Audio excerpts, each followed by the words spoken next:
شو يلي صار خلال 24 ساعة؟ هل هي إقالة أو استقالة؟ وهل كانت خسارة السوبر الإسباني قدام برشلونة هي السبب؟ بس قبل ما بلش بالفيديو أعطينا اللايك الصديد والسبسكرايب العنيد، وتذكر إنه شو ما صار دائما هلا مدريد. جماهير ريال مدريد نامت وفقت لقت خبر رحيل تشابي ألونسو بتحسوا شيء بيشبه الاختطاف يلي صار مع مادورو. الرحلة كانت قصيرة عبارة عن 6 شهور. مدرب جاي عامل موسم خرافي مع فريق متواضع بالدوري الألماني بايرن ليفركوزن لقى حاله بده يوقع عقد مع عملاق عمالقة أوروبا ريال مدريد. بإدارة فريق كبير مثل ريال مدريد أنت بحاجة مدرب عنده خاصيتين أساسيتين، فكر يتطبق بالملعب، والأهم من هذا كله ضبط غرفة الملابس. وبخصوص الخاصية الثانية بتخيل تشابي ألونسو هو أسوأ مدرب ممكن يقوم بهيك مهمة. بكل بساطة شخصية مهذبة رايقة غير مشاغبة، والأهم من هذا كله غير مسيطرة. كل هاي الصفات كانت عامل أساسي تسبب برحيل تشابي ألونسو عن ريال مدريد من بعد إدارته للفريق لمدة نص موسم. أكيد ما فينا نحمل تشابي المسؤولية بنسبة 100% بالشكل يلي ظهر عليه الفريق خلال الموسم. كل المتابعين بتعرف إنه اللاعبين بهذا العصر متحكمين ومؤثرين على شكل الفريق أكثر من الزمن الماضي. بس يا حذركم ليش؟ بكل بساطة لأنه هاي اللعبة تحولت لمصاري وتسويق وصناعة كاملة، والمادة الأولية لهاي الصناعة هي اللاعب ذات نفسه. طلعت كتير آراء إنه لقطة كيليان مبابي الشيطان الأكبر يلي طلب من رفقاته إنه ما ينفذوا طلب تشابي ألونسو بإقامة ممر شرفي هي السبب الأساسي للإقالة. وفي آراء تانية قالت إنه ولدنة العجي صبي الحمام الفينيسيوس جونيور نيلسون مانديلا بالاعتراض الدائم يلي كنا عم نشوفه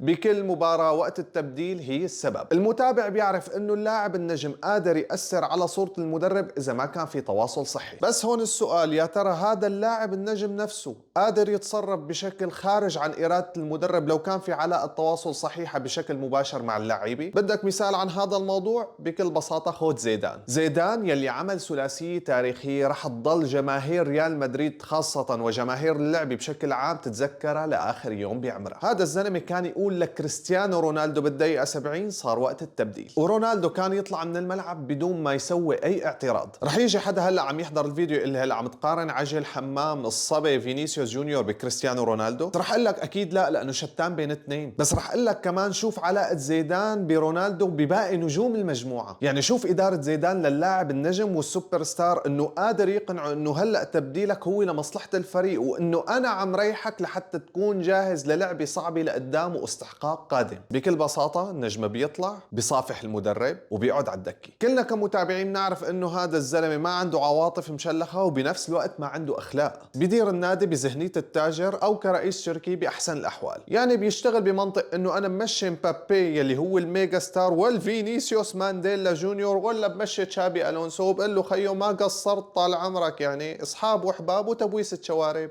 اكيد رح يمشي تشابي الونسو بدون تردد. بس يا ترى تشابي الونسو لما وافق على توقيع العقد هل كان في بند بيقول انه ممنوع حدا يتدخل بخياراته الفنية كمدرب حتى لو كان رئيس النادي؟ واضح من النتيجة اللي شفناها وبالقفلة اللي صارت انه هذا البند ما موجود ابدا. بيريز كان بده يشوف مبابي وفينيسيوس جونيور بالتحديد بكل لعبة عم يلعبها الفريق، لانه بكل بساطة في سوق ناطر هاي البضاعة تتصرف، والبضاعة هون هي هاي اللاعب. هذا اللاعب اذا ما لعب بيكسد وبيقعد على الرف. لهيك البيريز رجع لورا، سحب له سحبة سيجار وقال له تشابي الونسو انت الحلقة الاضعاف، الله معك. على المستوى الشخصي حضرت وتابعت الفارو اربيلو من لحظة اللي كان عم يلعب فيها بليفربول لحد ما انتقل لريال مدريد، وبرأيي الشخصي انا ما بشوفه اكثر من ظهير ايمن عادي كان يؤدي اللي عليه بشكل كويس بدون زيادة او نقصان. بس يلي بعرفه كمان عزيزي المتابع انه هذا الزلمة مشاغب وزعوري وسرسري، وهيك شخصية هي المفضلة بالوقت الحاضر لتقدر تدير هاي النوعية من اللاعبين الموجودة بالفريق. هذا المدرب جاي بصفة منقذ، والمنقذ هون اكيد عنده صلاحيات اوسع من المدرب يلي بتختاره الإدارة عن سابق إصرار وتصميم. بتخيل ببال المتابع شغلة وحدة، رح ينجح أو رح يفشل. أي تغيير بيصيب الفريق على مستوى الكادر التدريبي مجملا بده يعمل صدمة، بس اللاعبين النجوم هون هن اللي رح ينتقلوا من موقع الضحية ليكونوا تحت الضوء وتحت الضغط. أعذار ما بقى فيه، اعتراضات ما بقى فيه، ولدانات وتصرفات صبيانية ما بقى فيه. كانت المشكلة الأكبر هي المدرب، وصدرت بالإعلامي والصحافي هذا الشيء عظيم كتير. المدرب مشي، أربيلو مانو من طينة المدربين النجوم لأنه هو بحياته ولا مرة كان لاعب نجم، وهذا بخليه قادر أكتر يتصرف مع هاي المجموعة من النجوم بشكل ما بيشبه دلال الماما لأولادها حتى لو غلطوا. فيكن تقولوا شيء بيشبه سانتياغو سولاري، لأنه فريق مثل ريال مدريد بحاجة مدرب عنده شخصية من تنتين، يا أما أزعر ومشاغب وشوارعي مثل سبيشال وان جوزيه مورينيو، أو ذكي ولماح وهادي وأهم شيء عنده كنترول على غرفة الملابس مثل زين الدين زيدان. تذكروا تماما انه فشل انشيلوتي بالموسم الاخير كان سببه هو المجامله للاعيبه على حساب الفريق، واللاعيبه على دوره وفيك تقول عملت كل شيء، يعني جابت دوري اسباني وجابت دوري ابطال وجابت كاس العالم للانديه وجابت كمان السوبر الاسباني. لهيك برايي الشخصي كفوتبولجي انا بشوف اربيلوا هو الشخص يلي قادر يمسك العصاي من النص. نحن بنعرف انه تجربته بقياده الكاستيا فريق شباب ريال مدريد هي مانا معيار، بس الاكيد اني انا ماني متشائم مثل كثير ناس بقرار رحيل تشابي الونسو عن النادي. وتذكر يا ابني انه ريال مدريد الفريق يلي صنع الفرح لجماهيره ل100 سنه لقدام ما رح نتركه ونبطل نحبه ونشجعه تحت اي ظرف، لهيك دائما وابدا هلا مدريد. اذا حبيت الفيديو ارفع لي ايدك وطج لي لايكك واعطيني متابعتك، وقل لي بالتعليقات اذا اربيلوا قادر يشيل الفريق ويوقفه على رجليه او رح ندخل بمرحله المتاهه والنفق المظلم.